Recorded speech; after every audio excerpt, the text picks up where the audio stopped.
Vamos dar continuidade à nossa série sobre a família. E eu queria começar justamente por uma história, por contar uma história que eu já partilhei aqui há uns meses atrás. Há uns tempos atrás, eu e a Diana, com os meninos, visitámos o Museu do Holocausto, no Porto. Eu creio que depois disso já algumas pessoas o visitaram. Pelo menos os tios lá atrás, sim. Não? Os tios atrás. O tio Kim e a tia Sila. Já falámos sobre isso. E aquilo... ok. No Porto, o que mais me impressionou, além daquelas imagens todas, e todas as histórias estão ali contadas, aquilo que mais me impressionou foi uma história que está no fim, mesmo no fim, na última salinha. E fala-nos de como várias associações judaicas, no final da guerra, tentaram reunir o máximo de crianças. A Segunda Guerra gerou milhares e milhares, se não milhões de órfãos. Entre eles, milhares e milhares de crianças judias que ficaram sem pais. E justamente por causa do valor e pelo valor que é dado pelo povo de Israel, pelos judeus, à linhagem, eles procuraram por todo o mundo crianças judias. Isso demorou anos a ser feito. Então, eles visitaram muitas associações, orfanatos, e conta a história de, pelo menos num orfanato, ter acontecido o seguinte. Chegou lá um grupo de rabis e as crianças já estavam lá há muito tempo. Então, aquilo que as pessoas que dirigiam aquela associação disseram foi que era impossível conseguir identificar quem eram as crianças judias de quem eram as crianças não judias. Eles pediram o seguinte, para deitar as crianças à noite e quando elas estivessem quase a adormecer. Nós sabemos como é em nossas casas, deitamos as crianças, depois às vezes demoram mais, às vezes demoram menos a adormecer, mas no meio do escuro do quarto entravam aqueles rabis e recitavam em hebraico o Shema. Shema Israel, Adonai Elohim. E no meio da noite, no meio do escuro, ouviam-se algumas crianças dizer mamã, mamã, mamã. Aquilo tinha ficado marcado na memória daquelas crianças. É com esta história na nossa mente, que mostra bem o valor do trabalho feito em casa pelos pais, pelas mães, que nós vamos avançar para o nosso tema. O nosso tema hoje é multiplicar e dividir. E vamos falar sobre filhos, sobre a educação de filhos. Isso mesmo. Eu quero fazer duas notas introdutórias. Em primeiro lugar, eu quero dizer que nós vamos tratar este tema de forma genérica. Nós vamos focar a nossa atenção nos princípios, nas verdades das Escrituras, que traçam os princípios pelos quais nós devemos guiar a nossa forma de pensar, a nossa forma de decidir e as nossas ações. Mas necessariamente e obrigatoriamente os aspectos mais práticos, eles ficarão de fora. Por isso eu incentivo a quem tiver perguntas e questões mais práticas a fazer as questões através dos papelinhos que nós temos vindo a anunciar lá atrás. Podem fazer de forma anónima, não é relevante ter a questão do nome, e deixar lá na caixinha, que serve para as nossas ofertas e serve também para, neste momento, também, simultaneamente, para as nossas questões. Os aspectos mais práticos vão ficar fora. Nós vamos passar por 3 textos diferentes, até porque eu quero dividir o nosso tema em 3 partes. Nós vamos passar por 3 textos, não vamos aprofundar o texto ao limite, não vamos fazer uma exposição completa de cada texto, mas vamos tirar as verdades essenciais a cada um dos tópicos. Eu dividi em 3 temas e por isso vamos a 3 textos e os 3 subtemas são: os filhos não são nossos. Os filhos não são nossos. Em segundo lugar, os filhos são nossos. E em terceiro lugar, a nossa única esperança. Qual é que é a nossa única esperança? Então, primeiro tema, os filhos não são nossos. E eu convido-vos a abrir novamente no Salmo que o irmão Berto já leu. Salmo 127.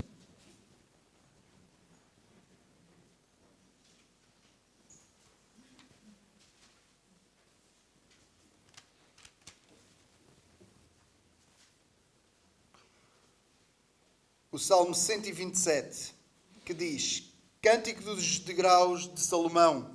Se o Senhor não edificar a casa, em vão trabalham os que edificam. Se o Senhor não guardar a cidade, em vão vigia a sentinela. Inútil vos será levantar de madrugada, repousar tarde, comer o pão de dores, pois assim dá ele aos seus amados o sono. Eis que os filhos são herança do Senhor, e o fruto do ventre, o seu galardão. Como flechas na mão do valente, assim são os filhos da mocidade. Bem-aventurado o homem que enche deles a sua aljava. Não serão confundidos quando falarem com os seus inimigos à porta. Verso 3. Eis que os filhos são herança do Senhor. Um salmo que fala sobre a família como herança do Senhor. Um salmo querido para mim.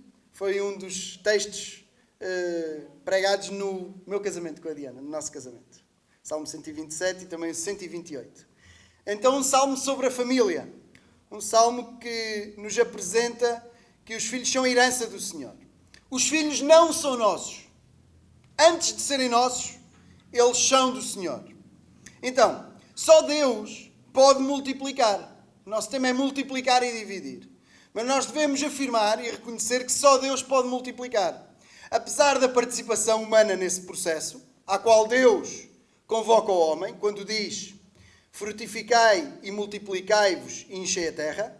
Ainda a semana passada relemos esse texto, Gênesis 1, 28. Frutificai e multiplicai-vos e enchei a terra. Deus convoca-nos à multiplicação, convoca o ser humano à multiplicação, mas já há que reconhecer que é Deus, o Criador, o dador da vida, que permite e que dá existência a cada bebé que vem ao mundo. É Deus que multiplica. E nunca é demais acentuar esta verdade. A multiplicação é operada por Deus. Os filhos são de Deus, porque só Deus multiplica e pode multiplicar. Ele é o dador da vida. Em segundo lugar, os filhos, antes de tudo, antes de serem nossos, são de Deus. E são dados por Deus, porque são de Deus, Ele nos confere como um presente, como uma herança, diz o texto. Ele confere-nos os filhos como uma herança, como um presente, uma herança que nos é confiada por algum tempo. O versículo 3, que já lemos e relemos e vamos reler novamente, diz que os filhos são a herança do Senhor, o fruto do ventre, o seu galardão, o seu prémio, o seu tesouro, o seu presente. São antes de tudo de Deus e são como uma herança que Ele nos confia temporariamente, como um presente, como uma herança que nos é confiada por algum tempo. Em terceiro lugar, nós queremos afirmar que é uma herança boa. É assim que o Salmo apresenta. É uma herança boa, um galardão, um prémio, uma arma poderosa, como diz o versículo 4 e 5. Uma herança, um prémio, um galardão que confere alegria, que traz felicidade. O texto diz, bem-aventurado. Isto quer dizer, felicíssimo. É assim que apresenta o texto. É assim que Salomão apresenta a herança que o Senhor dá, os filhos, como algo que traz felicidade. Bem-aventurado o homem que enche deles a sua aljava. Bem-aventurado o homem que enche deles a sua casa. A aljava era o depósito onde eram colocadas as setas. Por isso depois fala das setas, do valente. Os filhos são como uma arma poderosa. Bem-aventurado o homem que enche deles a sua aljava. Que enche a aljava cheia de setas. Dizem os historiadores que naquela época a aljava levava entre 10 a 12 flechas. Portanto, a minha aljava ainda está muito vazia. Se forem 10 flechas, só está a 30% com 3 filhos. Então, bem-aventurado o homem que enche deles a sua casa. Deus dá-nos esta herança como algo bom, como algo que confere felicidade, que traz alegria. Então, nós queremos aplicar isto também. Os filhos não são nossos. Queremos aplicar isso. A palavra chama o homem à multiplicação. Chama o homem ao legado, a olhar para o futuro, a olhar para as próximas gerações. E não ao individualismo, ou ao egoísmo que domina grande parte do nosso mundo hoje, infelizmente. Hoje as pessoas pensam só em si e naquilo que podem fazer com a sua vida só por si, como se ela não interessasse nada mais além da pessoa em si. Mas a Bíblia convoca-nos a olhar para o futuro, a deixar descendência, a olhar para o legado que deixamos, a olhar para as próximas gerações que virão depois de nós, mesmo aquelas que nós nunca vamos conhecer. A Bíblia convoca-nos a isso, à multiplicação.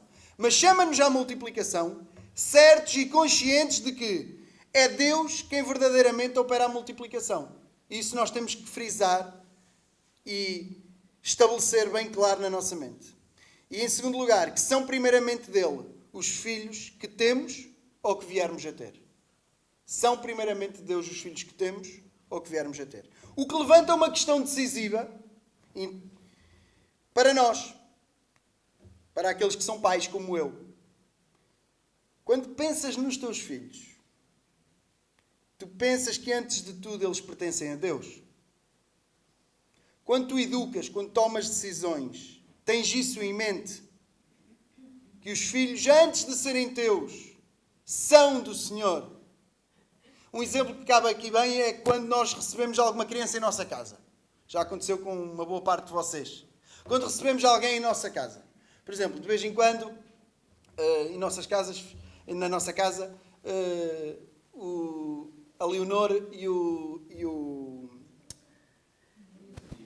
Dinis, deu uma branca mesmo. A Leonor e o Dinis ficam algumas horas em nossa casa. Como devem calcular, a Diana, que é quem passa a maior parte do tempo com eles, toma conta deles, juntamente com os nossos filhos, mas há uma atenção especial para os filhos que não são nossos, para a Leonor e para o Dinis. É suposto, agora imaginemos, estender o exemplo, imaginemos que cá em vez de umas horas era uma semana. É suposto que aquelas crianças sejam cuidadas de acordo com aquilo que os pais fazem e pensam, não é? Imaginemos que, vou dar um exemplo ainda mais sinistro, imaginemos que em minha casa os meus filhos comiam sempre com as mãos e limpavam a boca à roupa. Obviamente, se ficássemos uma semana com os filhos do Timóteo e da Sara, que íamos tentar que eles não acabassem aquela semana a comer com as mãos e a limpar a boca à roupa. Porque queríamos que eles continuassem a agir de acordo com a educação do Timóteo e da Sara e que não estragássemos esse trabalho que, falar nisso, está a entrar o Dinis. Acho eu. Está mesmo. Não queríamos estragar esse trabalho. Então, quando nós educamos os nossos filhos, nós pensamos e temos em mente que estamos a educar crianças que são nossas, mas que antes de serem nossas são de Deus? Essa é a questão que eu queria que ficasse na nossa mente. Os filhos não são nossos. Não são nossos. Mas vamos avançar para o segundo texto e para a segunda parte do nosso tema. Abram em Deuteronômio 6. Deuteronômio 6. Um texto por onde passámos há uns meses atrás. E vamos ler do versículo 1 até ao versículo 9 para dizer que os filhos são nossos. Até aqui dissemos que não são nossos, agora vamos dizer que são nossos.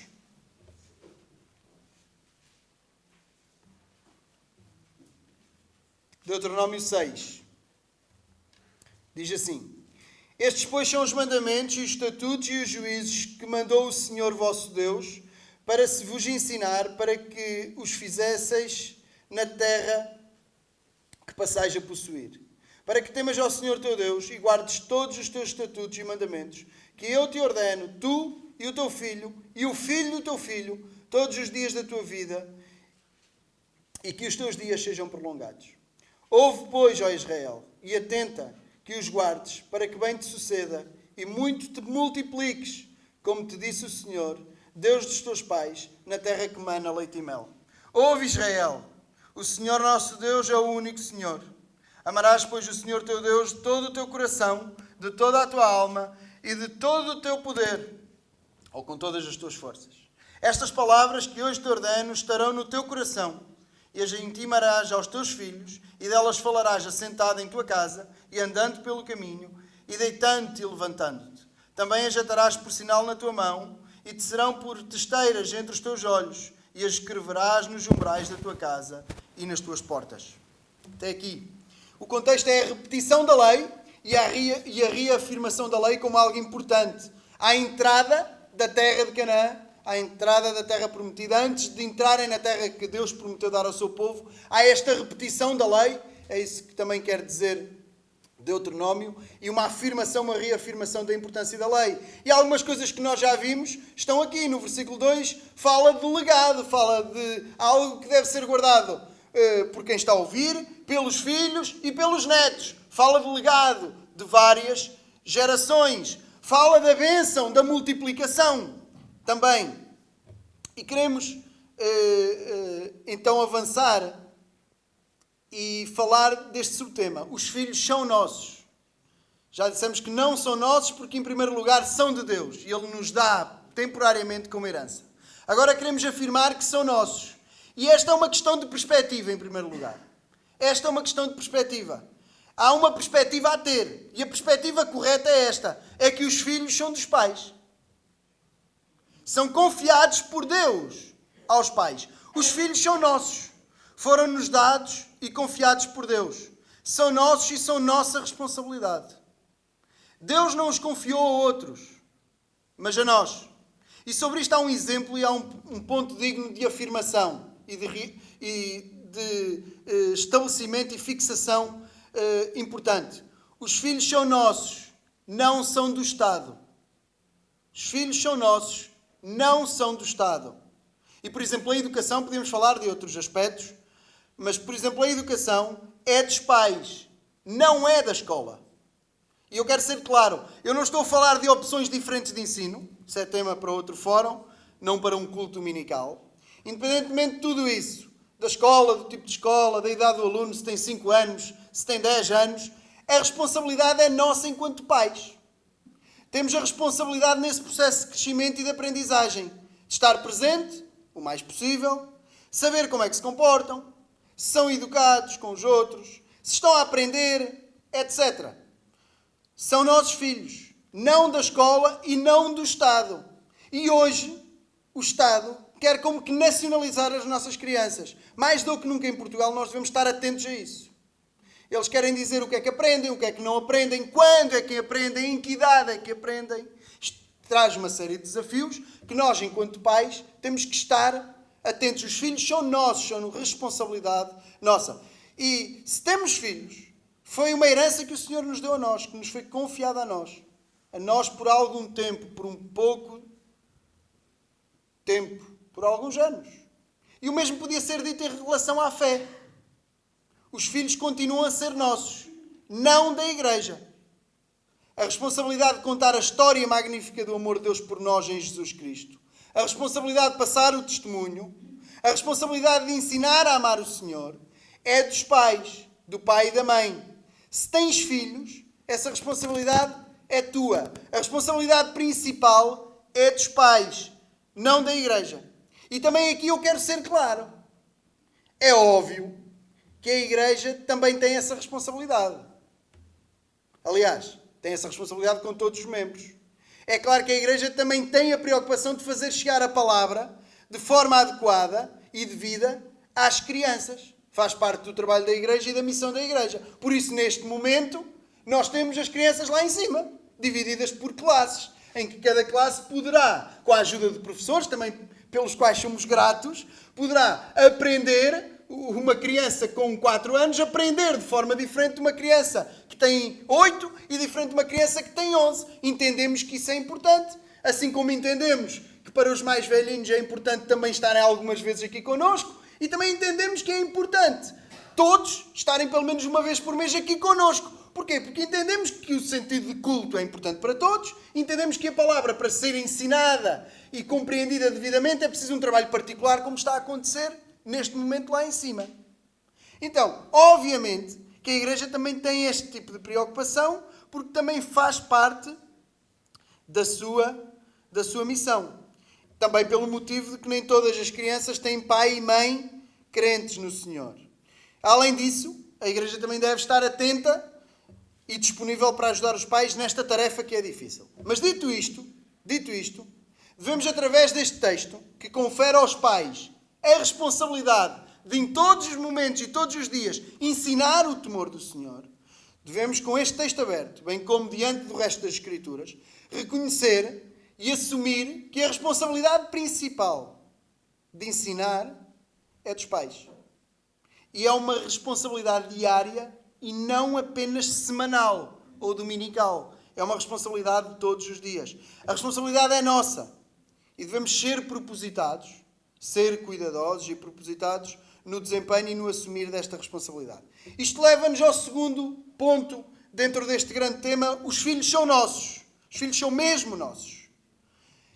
É uma questão de prioridade também. Não é só uma questão de perspectiva, ter a perspectiva certa. Eles são nossos, porque antes de ser nossos eram de Deus e Deus confiou-nos, deu-nos como herança, como um presente que traz alegria e felicidade, além dos desafios, que falaremos já à frente, mas é também uma questão, além de perspectiva certa, de prioridades. É uma questão de prioridades. A grande prioridade deve ser a alma dos nossos filhos. A grande prioridade deve ser a alma dos nossos filhos. Nós nunca devemos esquecer que os nossos filhos são pecadores. Os nossos filhos são crianças que nascem no pecado, como nós. Como nós. Podem nos enganar durante algum tempo, porque na inocência têm alturas em que parecem tudo menos pecadores, mas também têm altura em que parecem mesmo pecadores. E os pais sabem todos isso, todos vão concordar comigo. Não são só os meus, são todos mesmo. Então, sim, nós temos outras responsabilidades. Temos outras preocupações. Temos que suprir proteção, saúde, alimentação, conforto, educação, etc. Mas a grande prioridade deve ser o coração, mente e alma dos nossos filhos. Nós devemos sempre lembrar, os nossos filhos têm vidas finitas, vidas que acabam na terra, mas têm almas eternas. Essa deve ser a nossa grande preocupação.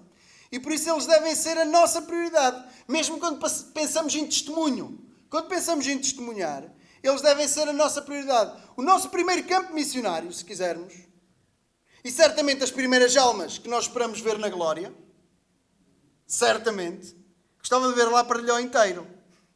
Mas eu gostava mais de ver lá os meus filhos. E eu sei que vocês são tão egoístas como eu. Nós queremos ver lá todas as pessoas, mas especialmente nós queremos ver lá os nossos filhos. Sem dúvida.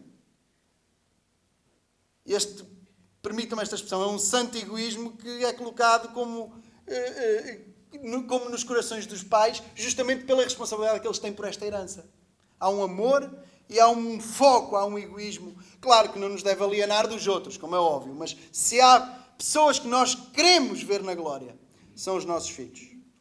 Porque apesar de serem de Deus, no sentido que foram dados por Deus, eles por nascimento não são filhos de Deus. Não há ninguém que nasça filho de Deus. Eles foram-nos dados por Deus e nesse sentido são primeiro de Deus. Mas eles nascem pecadores e nascem separados de Deus, como todos. Então a nossa prioridade deve ser tornar cada um dos nossos filhos num filho de Deus. Sabemos que isso não depende de nós, em último grau, mas sabemos também que há uma parte que depende de nós, uma parte grande. Fazer a nossa parte. Fazer o nosso trabalho. Nós temos sido desafiados em Atos. Está quase a chegar ao fim a nossa viagem por Atos dos Apóstolos. Temos sido desafiados a participar ativamente na missão que o Senhor concedeu à Igreja, levando o conhecimento do Senhor e o conhecimento da sua salvação a outros. Comecemos por casa. E partamos daí fora. Mas devemos focar a nossa atenção e começar por casa. Comecemos por aqueles que o Senhor nos confiou. Além de uma questão de perspectiva e de uma questão de prioridades, nós também sabemos que é uma questão de tempo e de ações diárias. É uma questão de tempo e de ações diárias. É uma questão de dia a dia. É uma questão de rotina. Nós não temos os filhos só algumas horas por semana. Às vezes podia-nos apetecer. Mas não, nós temos os filhos a semana toda, os dias todos, as horas todas, mesmo quando não estão connosco. A questão do tempo é importantíssima. Hoje fala-se imenso de tempo de qualidade. Quase como se isso resolvesse todos os desafios e ausências dos dias modernos. Claro que passar tempo de qualidade com a família é algo que nós devemos procurar, é algo importante. Mas em momento algum nós devemos pensar que isso substitui a presença constante e diária que nós devemos prover aos nossos filhos como pais. Em momento algum nós podemos achar que um tempo de qualidade específico vai substituir a minha ausência.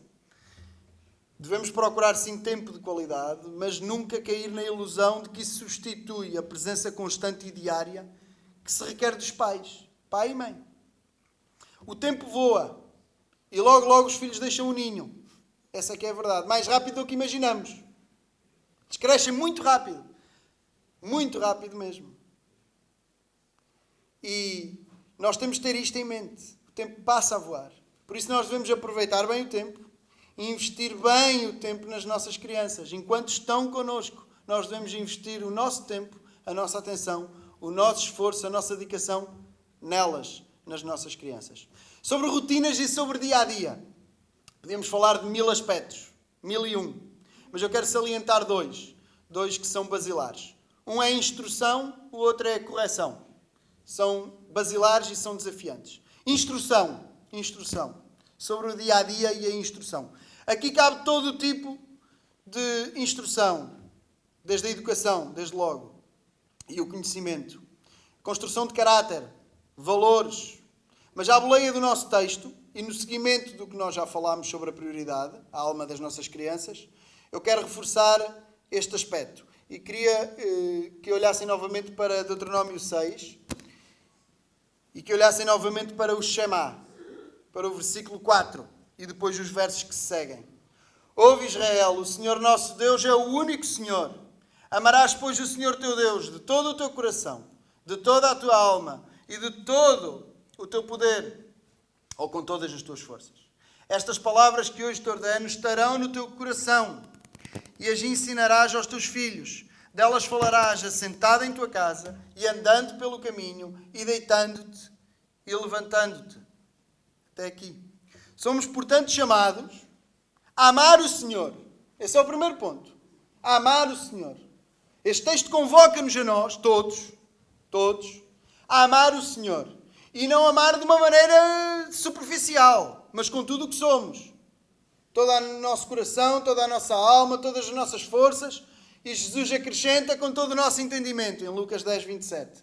Com tudo o que somos, nós somos chamados a amar o Senhor. E a partir do nosso exemplo, a partir da nossa experiência, e a partir do nosso exemplo, somos chamados diariamente, nas mais diversas situações, que andando pelo caminho, ao levantar, ao deitar, em qualquer situação, nós somos chamados a cuidar, a instruir, a ensinar os nossos filhos no temor do Senhor.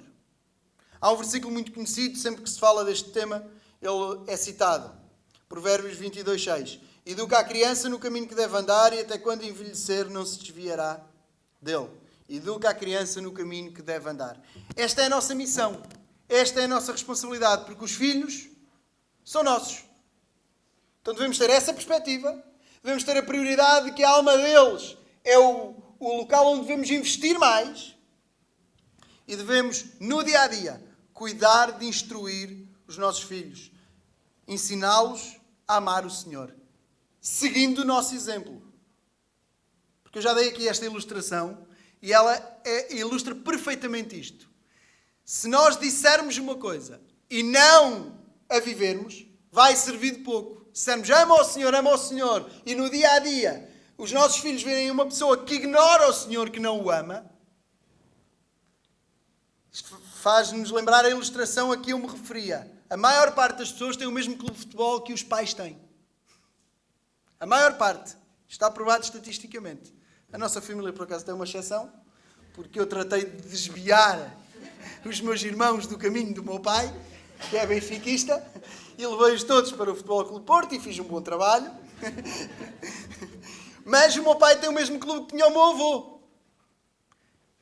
Não é? Não? Olha, já estraguei tudo. Pronto. É melhor falar da Bíblia. É melhor falar da Bíblia. Mas se levantarem as mãos as pessoas que têm o mesmo clube que o pai, há uma grande probabilidade de ser o mesmo clube. Porquê? Porque há coerência. Eu digo que sou do Porto e os meus filhos vêm-me a festejar um golo do Porto. E vêm-me a ficar triste se o Porto sofrer um golo. Não se diz uma coisa e faz outra. Por isso é que é fácil. E claro, e de pequenino recebe uma t-shirt do Sporting, do Benfica, do Porto. E as pessoas e os filhos crescem com aquela verdade a ser transmitida. O Sporting é que é bom, o Porto é que é bom, o Benfica é que é bom. Mas também com a coerência de ver o pai, aqueles são mais ferranhos, não é o meu caso, mas a vibrar com aquilo. Podíamos falar de outro exemplo qualquer, de um hobby. É muito natural que muitas vezes os filhos tenham o mesmo hobby, ou repitam o mesmo hobby, ou o mesmo gosto dos pais pela música. Outra coisa qualquer. Os filhos de Miguel não tocam todos bateria, não andam por lá. Claro, porque o pai vive aquilo. Então, partindo do nosso exemplo, nós somos chamados a ensinar as nossas crianças. Esta é uma responsabilidade que é nossa. Podemos ter a ajuda da igreja. Podemos ter a ajuda de outras pessoas. Mas esta é uma responsabilidade que é nossa. Vamos avançar e vamos falar de correção. Educar implica instruir e ensinar. Era o que estávamos a falar. Implica escolher, implica decidir. E também implica corrigir e disciplinar. Também implica corrigir e disciplinar. E quando eu falo de correção, não estou apenas a falar de correção e de castigo físico, de uma palmada. Não estou a falar. Chamar a atenção, dizer não é assim, é assado, também é correção e também é disciplina.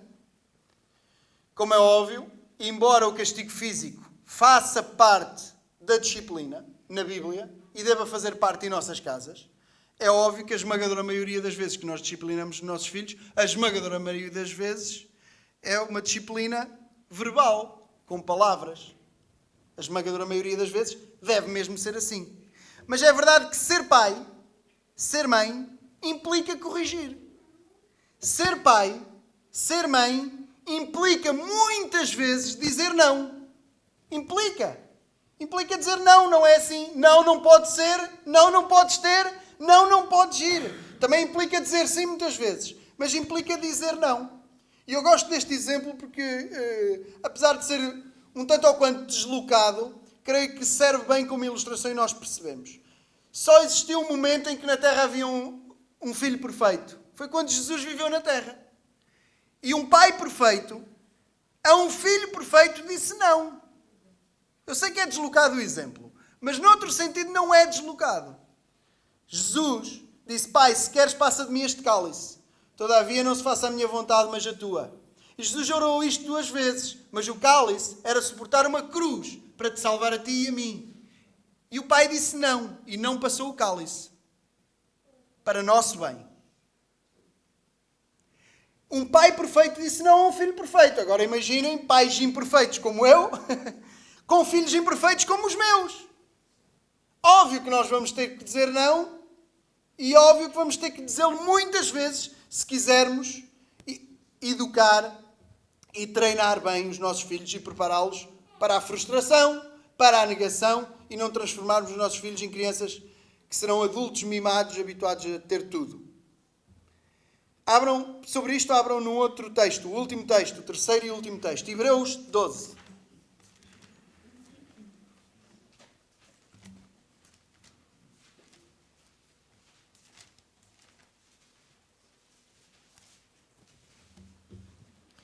E vamos ler do 4 até ao 11.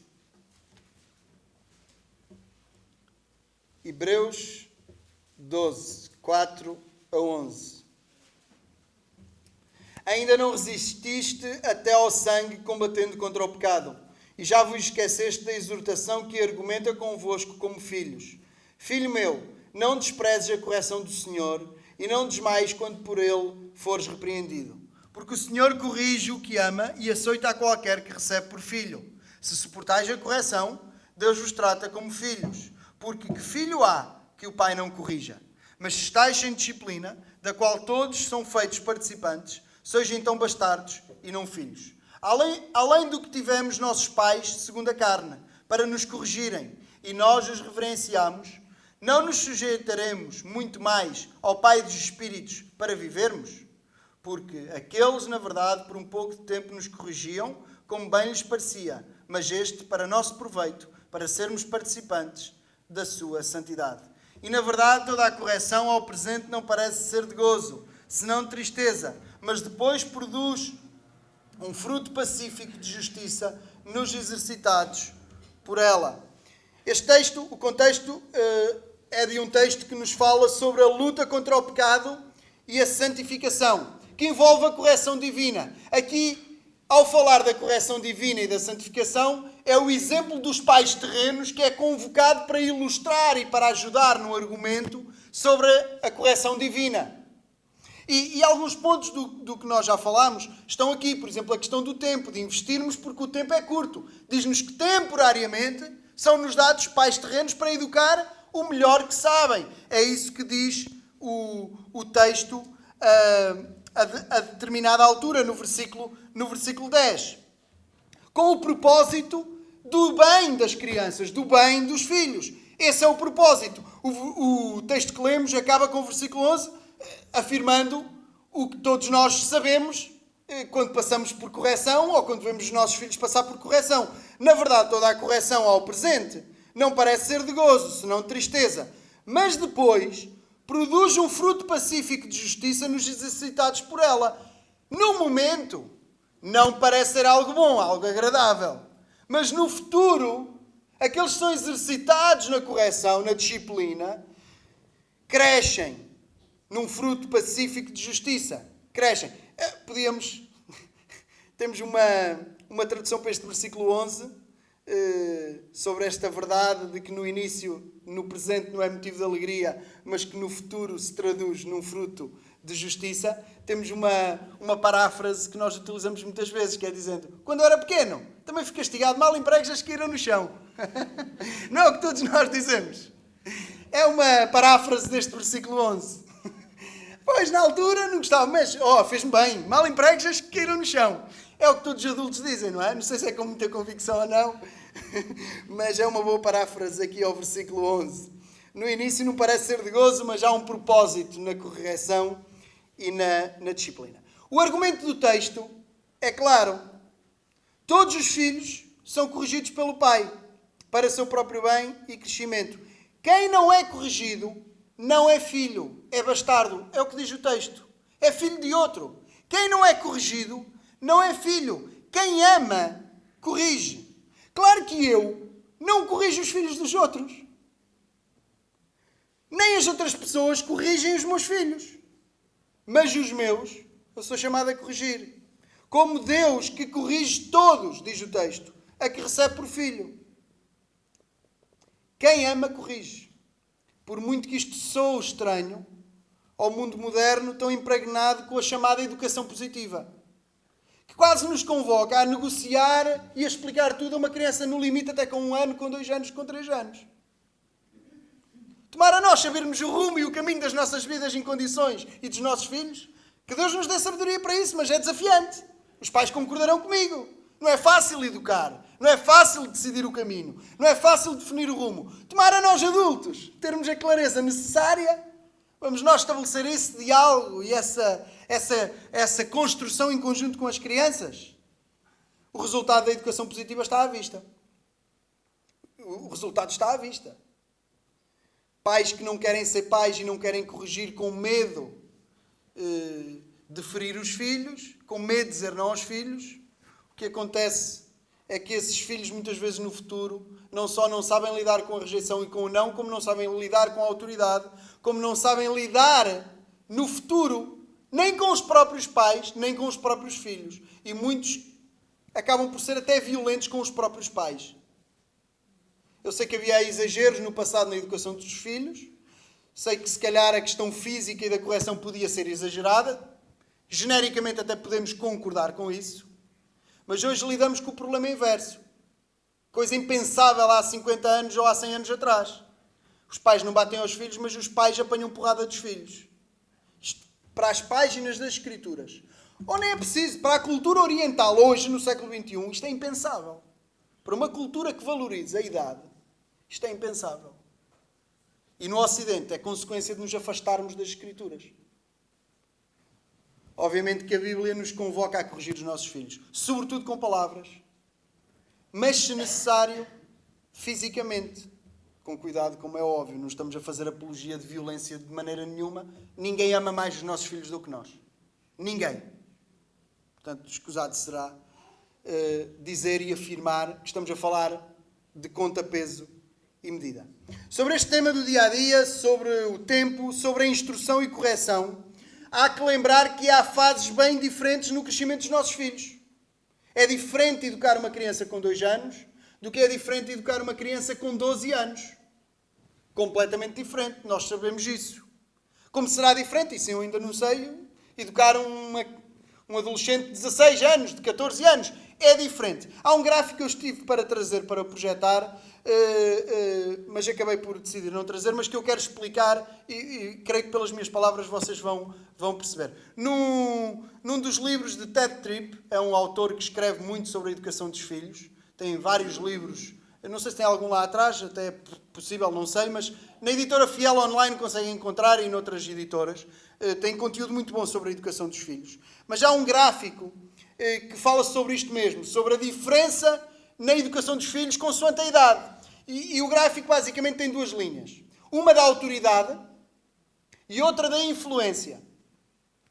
E basicamente o que é que acontece? No início, tudo o que ressalta à vista e no dia-a-dia é a afirmação da autoridade.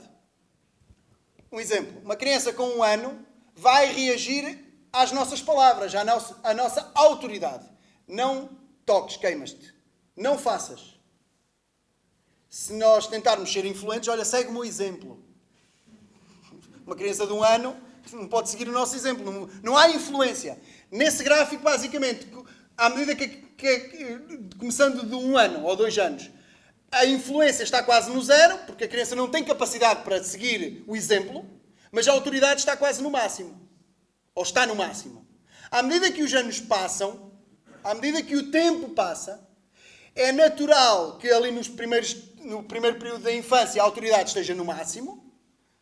As crianças reagem sobretudo às nossas ordens e à nossa autoridade, mas com o crescimento delas, a manifestação da autoridade vai diminuindo, vai ser menos necessário mandar, chamar a atenção e começa a desenvolver-se na criança a percepção do meio envolvente e a percepção da autoridade dos pais, que já se torna consciente e começa a ser desenvolvido o sentido de influência e de seguir o exemplo do pai. Então, naturalmente, uma criança com 10 anos já será muito sensível à influência do pai e da mãe, já não precisará, à partida, de tanta manifestação de autoridade como uma criança de 5 anos, e será ainda mais natural ainda que com 14 anos a correção e as palavras da autoridade sejam ainda inferiores, como é óbvio, e a influência seja muito maior. Então há uma troca, a manifestação da autoridade vai descendo, essa curva, e a manifestação de influência vai aumentando. Quando chegam à juventude e quando chegam até, vamos dar o exemplo máximo, quando ficam adultos, tudo o que sobra é influência. Os filhos até podem sair de casa dos pais, já não vivem porque o pai diz faz, não faz, mas a influência está no máximo.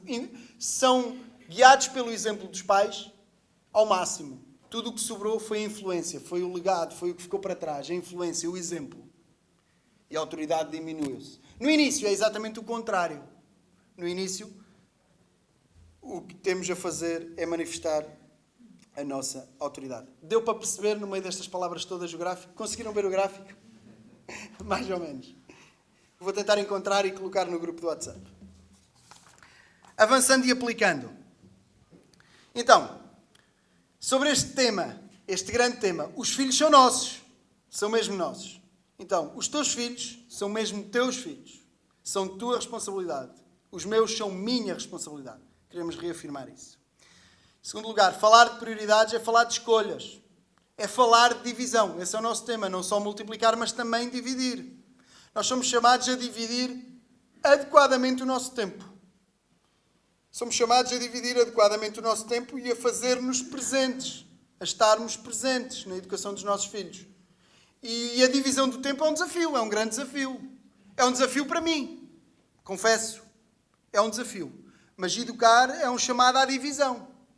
E temos de ser sensatos. Dividir o que interessa do que não interessa, quais são as prioridades. E o tempo é algo que nós temos que aprender a dividir. Em terceiro lugar, falar de prioridades na educação dos filhos é ter bem certo e presente aquilo que lhe é mais importante. Aquilo que é mais importante para a criança. aquilo que lhes é mais importante aos nossos filhos. No caso, a saúde da alma. Isso é sem dúvida o mais importante. Todos nós queremos que os nossos filhos sejam felizes. Todos. Todos nós queremos que os nossos filhos sejam felizes. Não há ninguém que queira mais a felicidade dos nossos filhos do que nós próprios. Mas tenhamos a certeza de que nada, absolutamente nada, lhes trará felicidade, lhes trará verdadeira e duradoura felicidade se não tiverem Cristo. Nada pode substituir isso. Nem o dinheiro, nem as coisas, nem os estudos, nem as experiências, nem as viagens. Nada pode substituir Cristo. Nunca se encontrará algo que trará felicidade aos nossos filhos como Cristo. Portanto, a nossa prioridade será sempre a saúde da alma. Claro que cuidaremos das outras coisas. É óbvio. Claro que gostaríamos de dar muitas coisas. Óbvio. Fazemos bem? Fazemos. Mas falar de prioridades é ter bem presente aquilo que é o essencial e aquilo que é o mais importante, que não tem substituto. E Cristo não tem substituto. Quarto lugar, que exemplo estamos a deixar marcado no coração e na mente dos nossos filhos? Que exemplo? Os nossos filhos olham para nós e veem alguém que teme o Senhor, que ama o Senhor. Que valores é que estamos a passar? Que prioridades? Os valores são aquilo que nós consideramos valioso. Os nossos valores são as coisas que nós consideramos valiosas. Que valores nós estamos a transmitir? Que prioridades? Que exemplo está a ser marcado no coração dos nossos filhos? Quinto lugar, o conhecimento e o amor que tens ao Senhor está a ser transmitido para os teus filhos? O conhecimento que tu já tens da palavra, que tu já tens do Senhor, o teu caminho, a tua experiência com Deus e o teu amor ao Senhor está a ser transferido e transmitido aos teus filhos. Nós vamos ter uma sessão específica, é o irmão Berto que vai pregar nesse dia, sobre o culto doméstico. Não me vou adiantar. Mas voltamos aqui à nossa ilustração do Holocausto, sobre os órfãos do Holocausto.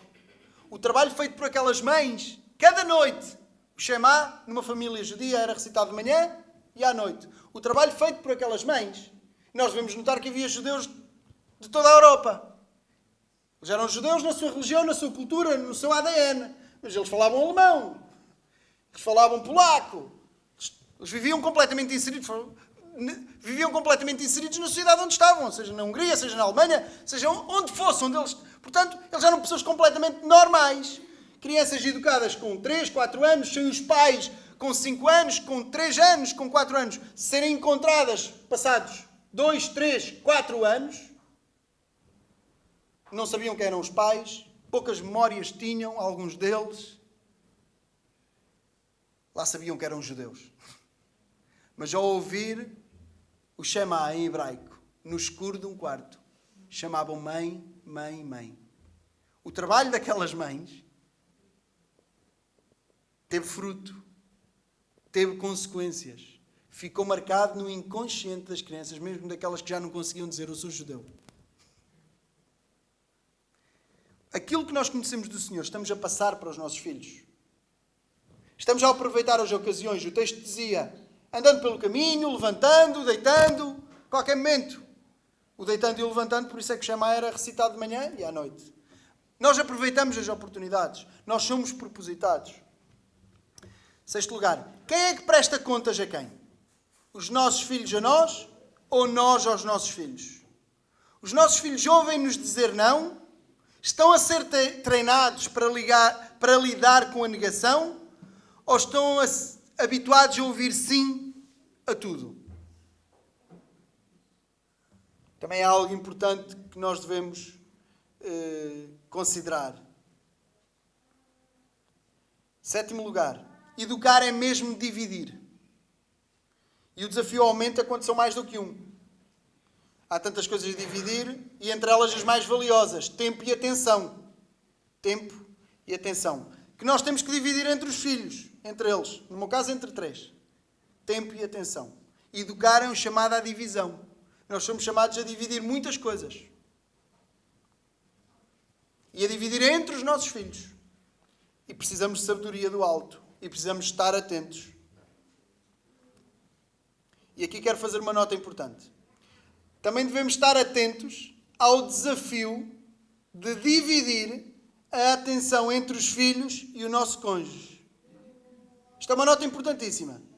Nós somos chamados também a ter atenção à divisão de tempo, de energia e de atenção entre os nossos filhos e o nosso cônjuge. Eu bem sei que eu tenho 3 filhos e crianças em idades desafiantes. Obviamente que há alturas bem desafiantes e que eles são muito dependentes. Mas nós somos chamados a ter isto em atenção.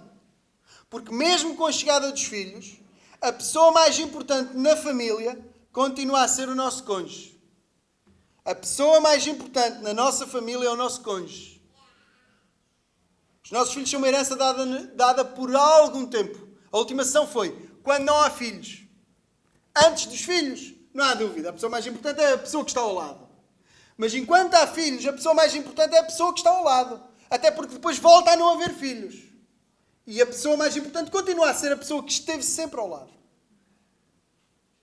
Muitos casamentos têm tido sérios e graves problemas, muitos desafios, porque com a chegada dos filhos, e ninguém faz isto de propósito ou por mal, como é óbvio, eu não faço por mal, a Diana não fará por mal, ninguém faz por mal.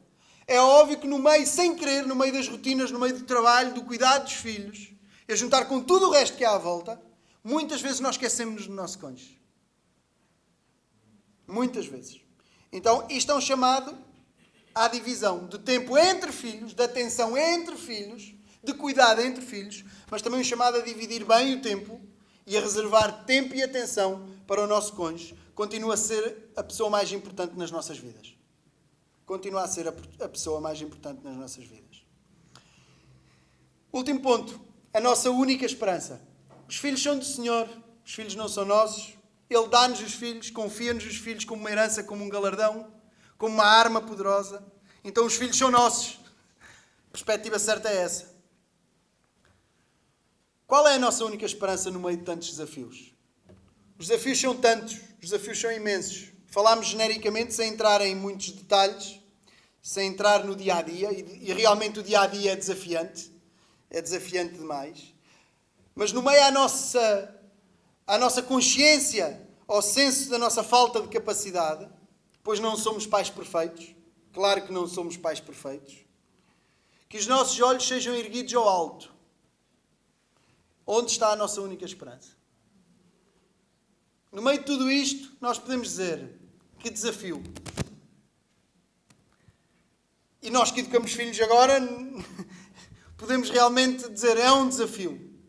E aqueles que já educaram filhos e continuam a ter as preocupações, porque os filhos nunca deixam de dar preocupações, continuam a afirmar, é um desafio.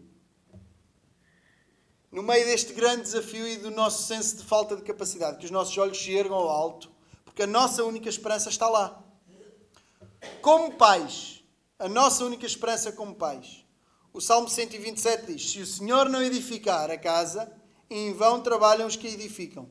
Se o Senhor não guardar a cidade, em vão vigia a sentinela. Façamos a nossa parte, como pais. Façamos a nossa parte e confiemos que o Senhor é o nosso vigia e o nosso guarda. Esperemos nele. Não nas nossas forças, não na nossa capacidade, pois a nossa única esperança como pais é que o controle de todas as coisas, o controle de tudo, está com o nosso Pai do céu, o Pai perfeito. Ele é a nossa esperança.